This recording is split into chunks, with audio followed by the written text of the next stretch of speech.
Una vez más nos escuchamos a través de mi canal Conexión Educativa Digital para el desarrollo de otro contenido programático de la asignatura de Estudios Sociales y Cívica pertinente al séptimo grado, el cual lleva por título Identidades y Culturas de Asentamientos Humanos, concepto.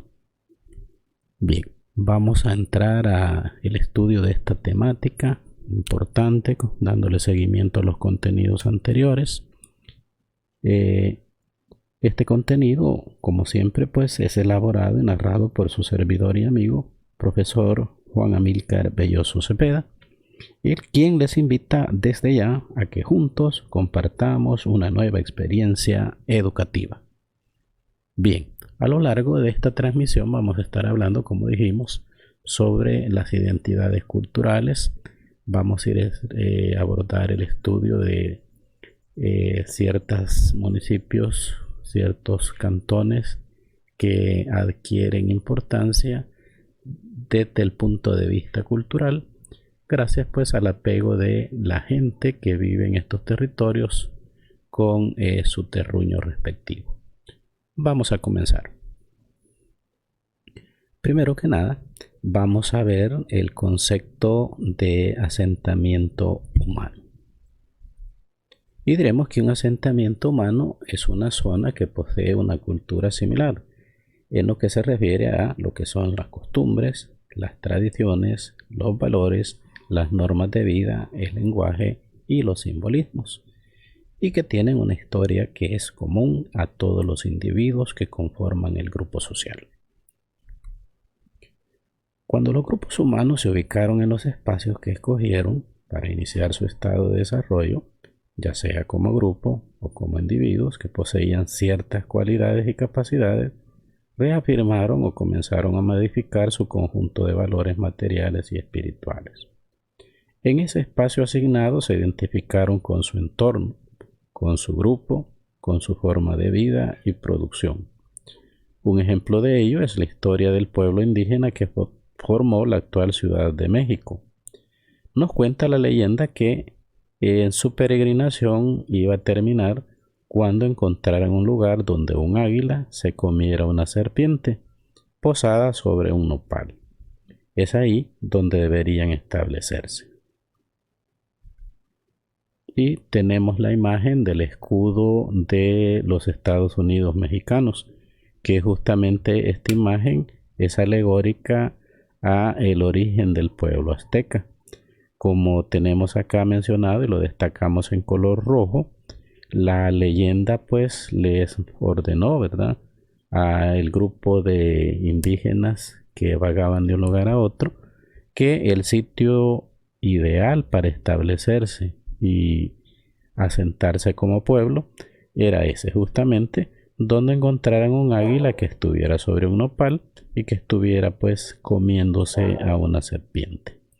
Eso pues es un aspecto cultural que lleva una relación bien íntima con lo que es el origen del pueblo azteca. En imagen tenemos una fotografía panorámica de lo que es la ciudad de San Salvador, que es pues el asentamiento humano más importante del país, dado pues de que es la ciudad capital de El Salvador y obviamente es el sitio donde se concentra mayor cantidad de salvadoreños. Por ser la capital, pues las actividades económicas y de otra índole tienen su lugar en ese espacio de territorio que forma parte de El Salvador. Prosigamos.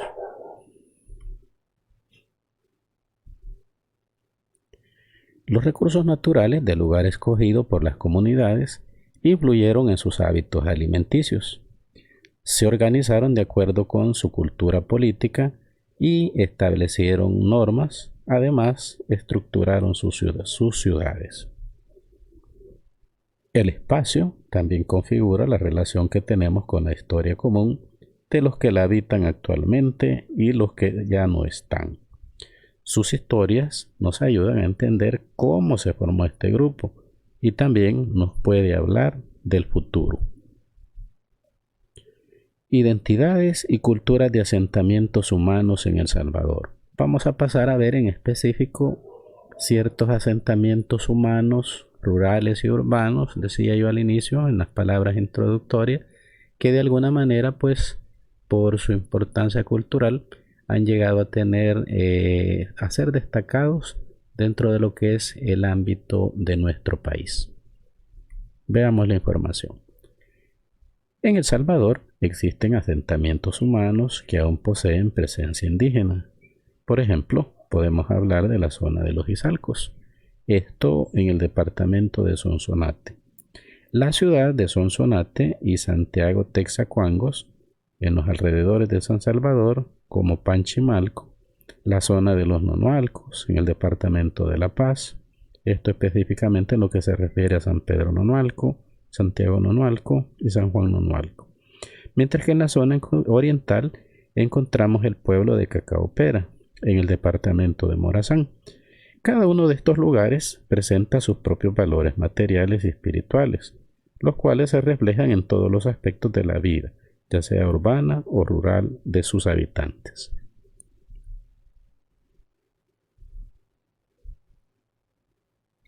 Vamos a ver la relación que existe entre territorio, recursos naturales y alimentación de la población. Para ello nos vamos a auxiliar del siguiente mapa y vamos a ver las siguientes imágenes y vamos a comentar un poquito sobre ello. Bien, tenemos a través de esas tres imágenes que se presentan en pantalla sobre el mapa de nuestro país, delimitado lo que es la zona central, la franja central de nuestro país. Esta franja central, para los habitantes que viven en ella, tenemos que por la condición de la tierra, por el clima, por la topografía, son zonas que vamos a encontrar que básicamente están dedicadas a lo que es la agricultura y la ganadería. De tal forma que tenemos que en la zona occidental, ¿verdad?, debido a su tipo de territorio, a su topografía, a su clima, es una región muy proclive, muy idónea para la siembra del café, que es la imagen que tenemos representada acá. También en estos territorios de la franja central son territorios aptos para la agricultura. Por lo tanto, ¿verdad?, todos estos pueblos, acá vamos a encontrar café, vamos a encontrar maíz y vamos a encontrar que son territorios aptos para la agricultura y la ganadería. Significa que todos los habitantes de esta franja, básicamente, el tipo de alimentación va a depender de las actividades que hemos mencionado anteriormente. Continuemos. Veamos ahora lo que es la franja norte de nuestro país. Por ser una zona generalmente alta, una zona de tipo montañoso, donde hay un clima fresco, vamos a encontrar que estos territorios son aptos para la siembra de verduras y frutas. Entonces, por lo tanto, la alimentación y las actividades económicas de las personas que se asientan en la zona norte del país básicamente van a depender del tipo de recurso del cual disponen. ¿Cuál es, verdad? La siembra de hortalizas, de verduras y de frutas.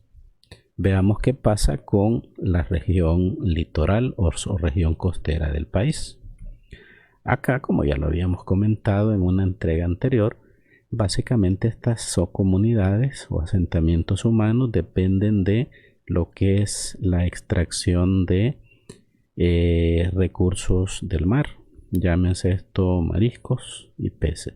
Entonces, la alimentación en la zona de la franja costera va íntimamente relacionada con el recurso del cual ellos disponen, cuál es el mar. Entonces, básicamente ahí la extracción de recursos marinos es lo que le da la posibilidad de poder alimentarse. Y ahí hemos visto, auxiliándonos del mapa de nuestro país, perdón, cómo es que existe esa relación entre territorio, asentamiento humano, recurso natural, alimentación.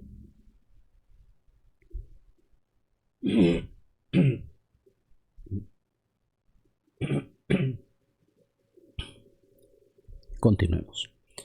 Ahí tenemos la reafirmación de lo que hemos hablado. Decimos que los recursos naturales del lugar escogido para habitar influyen definitivamente en el tipo de alimentación de su población. Veamos lo siguiente. Continuando con el desarrollo de la temática, vamos a ver otro tipo de asentamiento que se observa en el país, el cual es el mestizo. Recordemos que los mestizos son la mezcla del cruce de la sangre española con la sangre indígena y están caracterizados por tres aspectos. El primero es por el hecho de no compartir en su totalidad la tradición indígena. Los mestizos estaban, para entenderlo y decirlo en buen salvadoreño, pudiéramos decir que no eran ni gallo ni gallina, porque ni eran españoles ni eran indígenas. Entonces, esa es una de las características que distingue a los mestizos. Además de ello, podemos decir que muestra un acelerado crecimiento poblacional. Otra característica es que con facilidad adoptan elementos culturales de otras culturas, lo cual se conoce con el nombre de la transculturación, que es el hecho del desplazamiento de la cultura propia por la adopción de patrones culturales externos. Uno de los ejemplos más visibles del crecimiento de asentamientos humanos vinculado con la identidad y la cultura es la colonia alrededor del sitio arqueológico Tazumal, ubicado en Chalchuapa, departamento de Santa Ana. Esta colonia crece alrededor del sitio a una velocidad urbanística acelerada, pero al mismo tiempo crece una economía cultural en la zona que genera ingresos e identificación con la zona cultural. Al igual que el ejemplo anterior, existen otros lugares arqueológicos históricos atrapados en medio de ciudades modernas, que se ven beneficiados por el turismo y el comercio, elementos fundamentales para reforzar la identidad y apropiación del patrimonio cultural.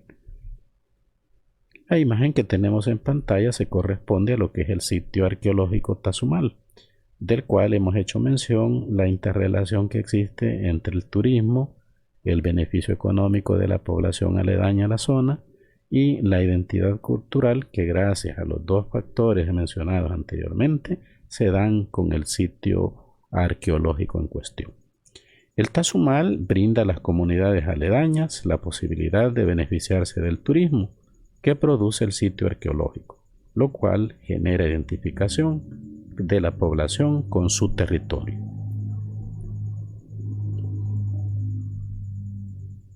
Identidades de barrios.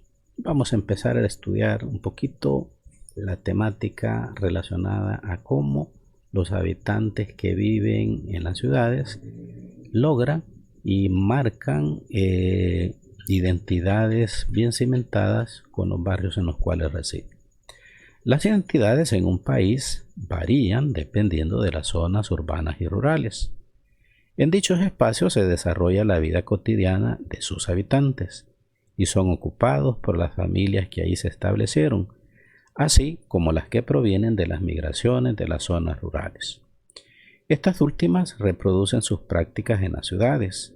Así se encuentran muchas veces tradiciones y costumbres como la de cocinar con leña, el hecho de cultivar en pequeños cultivos en pequeños jardines, la de dedicarse a la crianza de pollos y gallinas en zonas habitacionales, entre otras. Antes existía bien delimitado lo que eran las actividades de las zonas urbanas con las zonas rurales. Sin embargo, las migraciones de personas que antes residían en el campo hacia la ciudad ha hecho que actividades como las que hemos mencionado nosotros anteriormente las veamos ahora en las ciudades. Hoy es común que personas que antes residían en el campo y ahora han emigrado a la ciudad, ellos pues de alguna manera, teniendo presente siempre sus tradiciones, se dedican al cultivo en pequeños terrenos, ¿verdad? Siembran milpas, siembran otro tipo de cultivos, y eso pues antes se veía única y exclusivamente en lo que es en el área de la zona rural, pero ahora pues lo podemos visualizar perfectamente también en las ciudades, así como la crianza de gallinas y de pollos. Prosigamos. Los barrios son pequeños sectores que se hallan entre las ciudades y los pueblos grandes. Es un nombre que aún permanece y que fue utilizado para localizar sectores de la gran ciudad. En el caso de San Salvador, por ejemplo, existen el barrio La Vega y el barrio San Esteban, donde algunos poseen renombre por ser un sector donde sus habitantes poseían alguna habilidad. Otros se caracterizan debido a sus tradiciones, a la práctica de sus costumbres y a las fiestas dedicadas en muchos casos a santos católicos.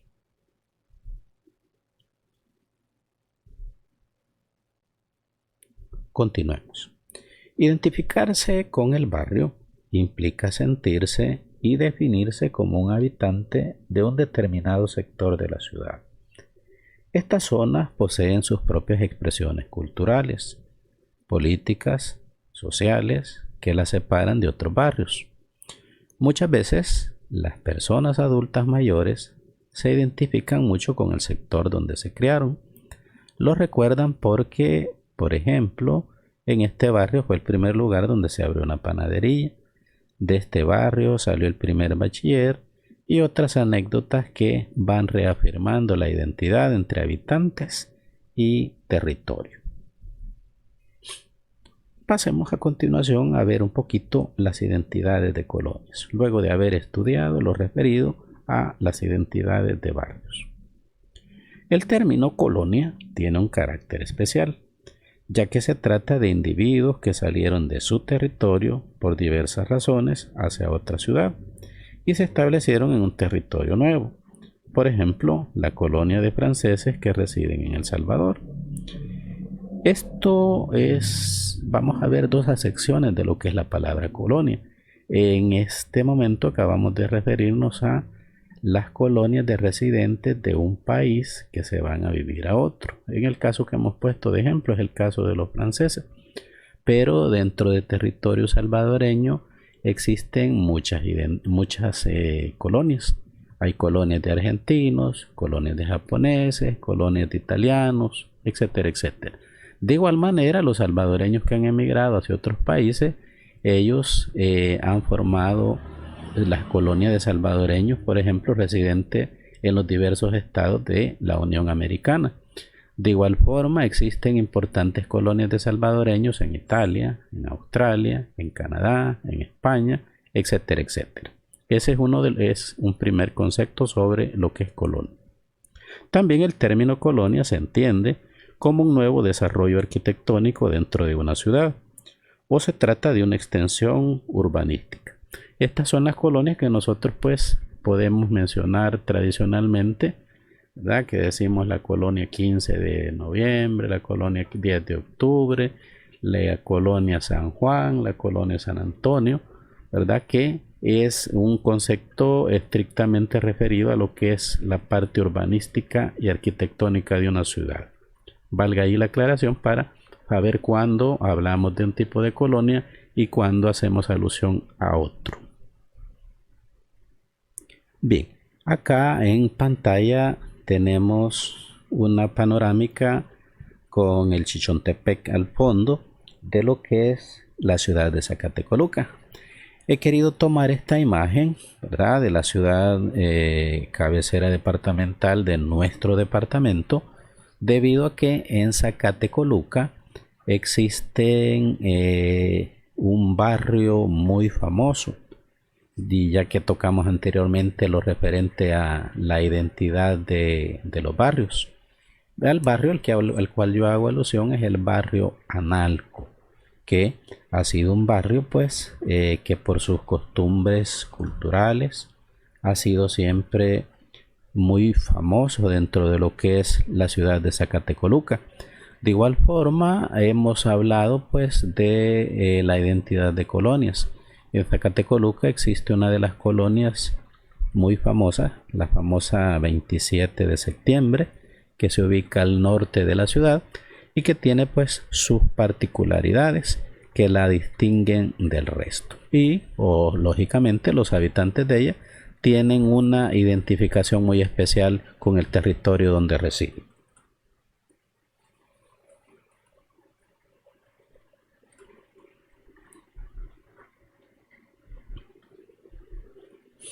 Cualquiera de las dos acepciones de colonia que se utilicen siempre hará referencia a un movimiento de personas que se desplazan de un lugar a otro, donde se inicia una nueva forma de vida.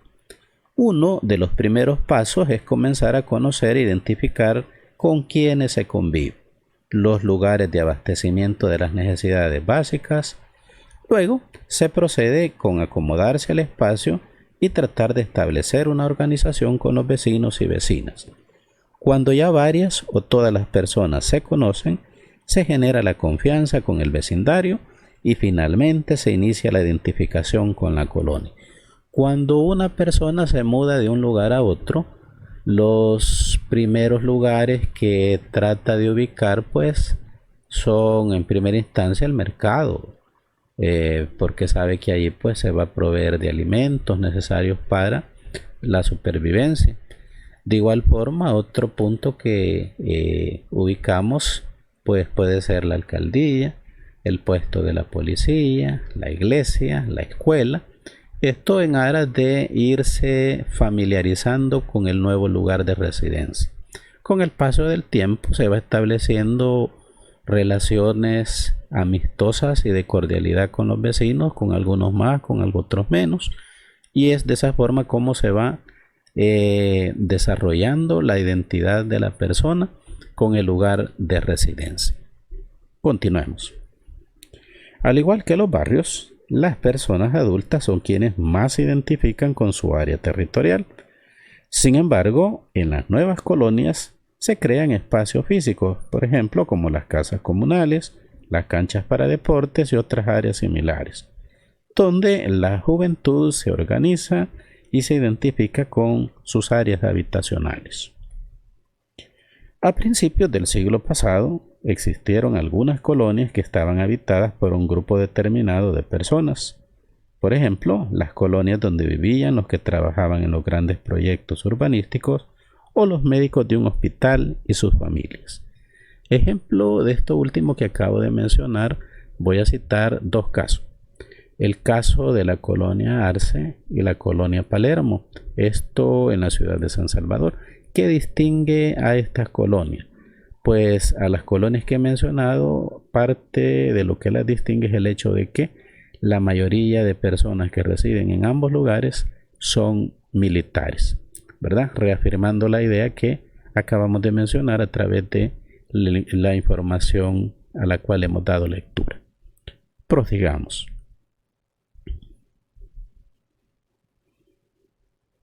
Bien, vamos a citar a través de imágenes algunas identidades de barrios y colonias. He querido poner acá un contraste de identidades.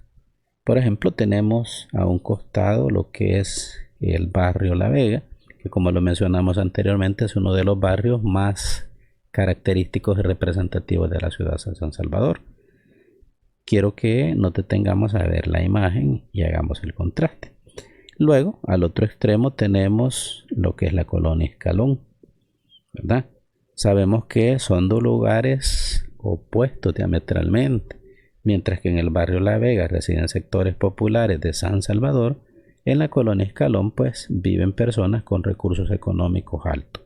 Y si no, veamos las calles, veamos el tipo de casas que hay en una zona y en otra. Eso pues para que veamos que la identidad que desarrollan los habitantes de la colonia Escalón con su territorio va a ser en un sentido muy diferente a la identidad territorial que van a desarrollar los habitantes del barrio La Vega con el territorio donde conviven. Continuemos.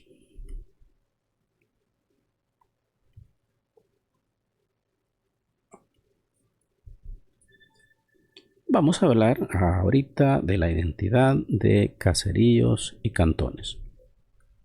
Los caseríos son el conjunto de casas que se ubican en el campo. Los cantones son las áreas más pequeñas de la administración de un país. En todo caso, se trata de una identidad con un enfoque rural de pequeñas áreas y pocos habitantes en relación con las grandes ciudades.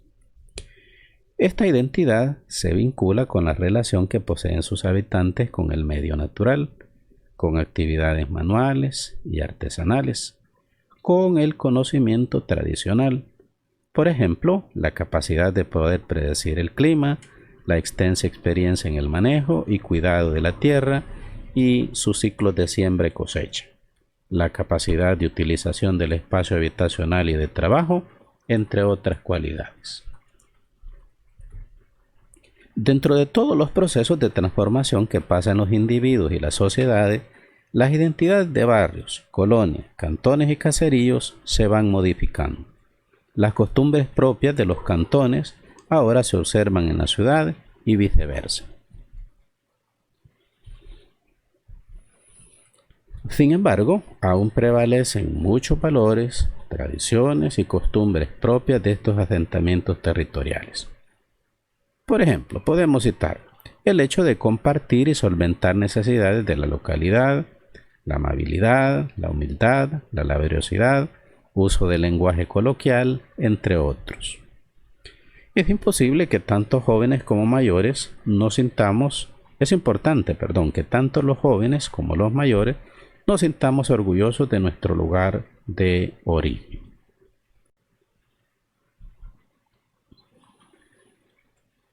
Bien, vamos a hacer otro contraste entre la identidad de caseríos y cantones.